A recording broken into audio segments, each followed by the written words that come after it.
नमस्कार, मैं जूली तिवारी हर समय आपके साथ न्यूज चैनल में आप सभी का स्वागत है। तो चलिए नजर डालते हैं आज के कुछ मुख्य समाचारों पर।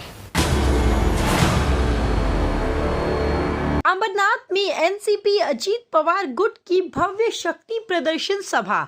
मंत्री अदिति तटकरे, सदाशिव पाटिल और सचिन पाटिल के तेवरों से गरमाई चुनावी हवा। अमरनाथ नगरपालिका चुनाव के बीच राष्ट्रवादी कांग्रेस पार्टी अजीत पवार गुट ने अपनी ताकत का जबरदस्त प्रदर्शन करते हुए एक विशाल और प्रभावशाली जनसभा का आयोजन किया।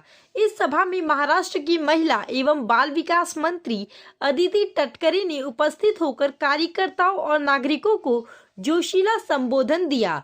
सभा में एनसीपी अजीत पवार गुट की वरिष्ठ पदाधिकारी सदाशिव पाटिल, सचिन पाटिल तथा बड़ी संख्या में महिला पदाधिकारी व कार्यकर्ता भी उपस्थित रहे, जिन्होंने पार्टी के प्रति अपना समर्थन और जोश प्रदर्शित किया।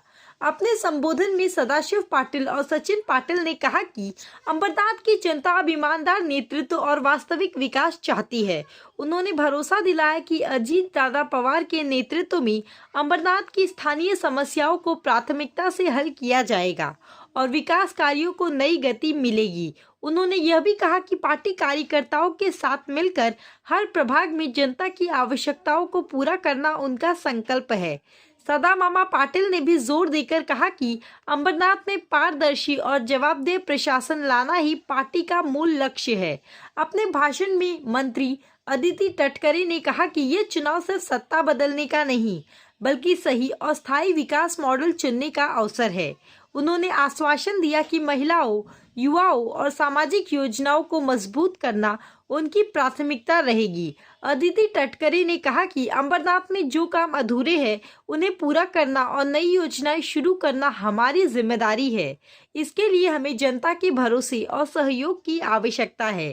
अमरनाथ की इस भव्य जनसभा ने चुनावी माहौल को और गर्म कर दिया और शहर में नए राजनीतिक समीकरण तेजी से बनते हुए दिखाई दे रहे हैं। राष्ट्रवादी काँग्रेस पक्षाचा विजय असो, राष्ट्रवादी काँग्रेस पक्षाचा विजय असो। महाराजांना मानाचा मुजरा करून स्वराज्य रक्षक छत्रपती संभाजी महाराजांना मानाचा मुजरा करून क्रांतिज्योती सावित्रीमाई फुले, राजमाता जिजाऊ यांच्या विनम्र स्मृतीस अभिवादन करून भारतीय घटनेचे शिल्पकार डॉक्टर बाबासाहेब आंबेडकर यांच्या विनम्र स्मृतीस अभिवादन करून आज आपल्या या अंबरनाथ शहराच्या राष्ट्रवादी काँग्रेस पक्षाच्या सर्वच उमेदवारांसाठी आयोजित केलेल्या जाहीर सभेसाठी उपस्थित असणारे सन्माननीय माजी खासदार, त्याचबरोबर राष्ट्रवादी काँग्रेस पक्षाचे इथल्या आपल्या संपूर्ण भागाचे निरीक्षक आदरणीय आनंददादा परांजपे, परिषदेच्या निवडणुकीसाठी मतदान करणार आहोत। थेट नगराध्यक्षाच्या निवडणुकीला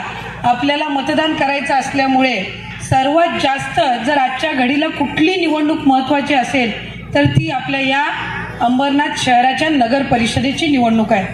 कारण आणखीन 2-4 महिने जर निवडणूक झाली नसती तर 5 वर्ष प्रशासकाला पूर्ण झाली असती, म्हणजे 5 वर्षाची टर्म प्रशासकाची झाली असती। 2021 मध्ये ज्या वेळेला घरातनं बाहेर पडायला सुद्धा अनेक मंडळी घाबरत होती, त्यावेळेला याच आपल्या सदामामांनी स्वतःच्या स्वखर्चातून 50 लाखपेक्षा अधिक खर्च करून तिथं वॅक्सिन्स उपलब्ध करून दिले। अनेक ठिकाणी गोळ्या आणि वॅक्सिन्स उपलब्ध होत नव्हते। अशा वेळेला कोविडच्या या आपल्या इथले सर्व स्थानिक प्रश्न हे आज त्यांना या ठिकाणी ज्ञात आहे। बरेचसे मंडळी इथं येतील, त्यांच्यावर टीका टिप्पणी करतील, त्यांसोबत समरस होऊन सगळ्यांना एकत्रितपणाने घेऊन काम करणारं जर कोण व्यक्ती असेल तर ते आपले सदामामा असतील आणि त्यांच्या पाठीशी आपण सगळ्यांनी ठामपणे उभं राहिलं पाहिजे। त्यांचं पाठबळ आपण इथं वाढवलं पाहिजे, अशीच विनंती करायला खरं तर आज मी एक कार्यकर्ता म्हणून या ठिकाणी आलेली आहे। मुख्यमंत्री माझी लाडकी बहीण ही योजना आपण यशस्वीरित्या राबवतो। मला या निमित्ताने माझ्या सर्व लाडक्या बहिणींना सांगायचं आहे, KYCची मुदत ही आता 31 डिसेंबरपर्यंत आम्ही वाढवलेली आहे, कारण आम्हाला कुठलाही पात्र लाभार्थ्याला लाभापासून वंचित ठेवायचं नाही। पुढच्याही कालावधीमध्ये माझ्या सर्व लाडक्या बहिणींसाठी हा 1500चा लाभ नियमित त्यांना मिळत राहणार आहे। आजपर्यंत इतक्या मोठ्या संख्येने कधीच योजना ही महिलांसाठी राबवली नव्हती, ती आपण आपल्या विभागाच्या आपल्या सरकारच्या माध्यमातून आपण राबवली आणि पुढच्या कालावधीमध्ये सुद्धा आपल्या शहरातल्या बचत गटांना अधिकाधिक सक्षम करण्याचं काम हे अश्विनीताई तुम्हाला आणि आपल्या सर्व नगरसेवक आणि नगरसेविकांना करायचं आहे. कारण या माता भगिनींसाठी तुम्ही जे करा, तुमचं नाव निनाद आहे. सदाभावांचा नाद नाही करायचा, कधीच करायचं नाही. अजून तुम्हाला सांगतो, 2 तारखेचं मतदान होऊ द्या, 3 तारखेला मतमोजणी, 4 तारखेला परत पत्रकार करा. तुम्ही पत्रकार कक्षात जाऊन बसा, लोकांचे प्रश्न मांडा. माझ्या नादाला लागू नका. तुम्ही माझं नाव घेतलं म्हणून बोलतो तुम्हाला. तुम्ही कुठं आल्यात ते बघा. मी बाहेरचा नाही, मी इथलाच आहे आणि शेतकऱ्याचा पोरगा आहे मी. असं तसं नाही. आम्ही 1400 कंपन्या आहेत आमच्या MIDC मध्ये. सर्वात जास्त नोकऱ्या लावल्या असतील ना सदा मामा आणि मुलगा सचिन पाटील लावले असतील का नाही? बोला खरं असेल ते. आम्ही भरपूर लोकांना नोकऱ्या दिल्यात. आणि तुम्ही काय करता? आम्ही काम करतो, आमच्यावर निंदा करता तुम्ही. आम्ही असं मतलबासाठी कोणाकडं तिकीट मागून आम्ही उभे राहत नाही. आमचं काम बोलतं म्हणून आम्ही प्रत्येक 5 वर्षांनी वाढ बदली करतो. या अंबरनाथच्या इतिहासात सांगावं कोणी का वाढ सोडून दुसऱ्या वार्डात गेलाय का? मामा 5वा वार्ड पण एक वेगळा आहे. 5 वर्षातला 5 वर्षात मामा काम केलं पुढे जातो. तसा 5वा वार्ड आहे मामाचा. परत त्या वार्डात मामा राहत नाही. नादाला लागू नका. तुम्ही लोकांना काय पाहिजे ते अपेक्षा द्या. आम्ही काम करतो. आम्हाला कोणाला दिवाळी द्यायची, होळी द्यायची आमचा प्रश्न आहे ना. अरे आमचे वार्डच गरिबांचे. ताई या सगळा सहविर्या या बाजूला आणि सगळी मंडळी बाहेरून आलेली या ठिकाणी. त्यांच्यासाठी गरिबांसाठी आम्ही काम करतो. आमच्या नादाला लागू नका. आम्हाला काम करू द्या. आणि कोण कुठून आले 3 तारखेला बघा. समजलं का? मतदार बंधू भगिनींचा खूपच सुंदर आहे. बदलापूरमध्ये आम्ही भारतीय जनता पक्ष आणि राष्ट्रवादी काँग्रेस पक्ष, RPI, आठवले गट एकत्रितपणाने निवडणूक लढवत आहोत. आणि अंबरनाथमध्ये आम्ही सदामामांच्या पुढाकारातून इथे राष्ट्रवादी काँग्रेस पक्ष स्वतंत्र निवडणूक लढवत आहे. आणि नागरिकांचा खूप उद्दंड प्रतिसाद आहे.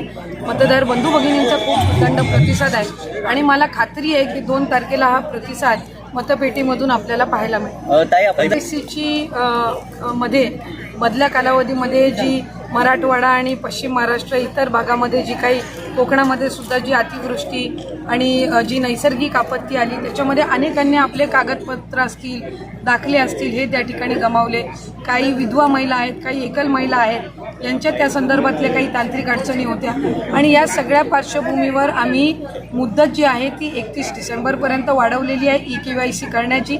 आणि त्याचबरोबर ज्या विधवा आणि एकल महिला आहेत किंवा ज्या विभक्त झालेल्या महिला आहेत, डिवोर्सी असतील, त्यांनासुद्धा त्यांचे कागदपत्र जे आहेत ते त्यांच्या अंगणवाडीमध्ये ज्या सेविका असतात त्यांच्याकडे त्यांनी जर ते उपलब्ध करून दिले तर ते अपलोड करून त्यांची EKYCची प्रोसिजर ही सुरळीत होऊ शकते. त्याच्यावर दादांनी आपली भूमिका स्पष्ट केलेली आहे. त्या संदर्भातली एक सविस्तर चौकशीची समिती सुद्धा आदरणीय मुख्यमंत्री मोदयांनी नेमलेली आहे. त्याच्यामुळे आमच्यासारख्यांनी त्याच्यावर अधिक भाष्य करण्यापेक्षा जे काही स्पष्टीकरण आहे ते आमचे नेते आदरणीय अजितदादांनी दिलेलं आहे आणि आमचा त्यांच्यावर पूर्णपणाने विश्वास आहे. तो आज के लिए बस इतना ही. कल फिर मिलेंगे इसी समय इसी चैनल पर. तब तक के लिए मुझे दीजिए इजाजत. धन्यवाद.